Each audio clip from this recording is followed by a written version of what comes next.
3, 4, 5, 6, 7 forchettate di bella pasta buonissima. All right, pasta man over here again. Are you eating 10 ounces of pasta at 8 o'clock at night? Because I ask you and I urge you or I recommend or I encourage you to eat a little bit less. Why don't you go down to 100 grams of pasta? See, Italians eat a lot of pasta. We eat pasta every single day, sometimes 3 times a day.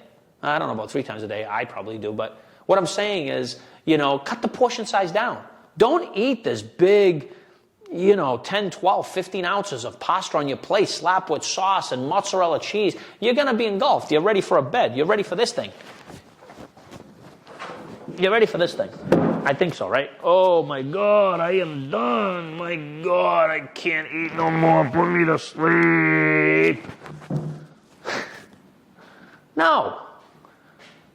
150 grams max. 3, 4, 5, 6, 7 forchettate di bella pasta buonissima. My name is Antonio. I want to help you. I've been doing this for a long time. I've helped a lot of restaurants cash in on pasta profits.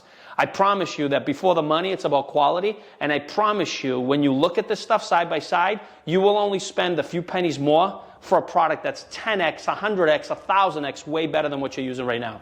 Please give me a chance to show you.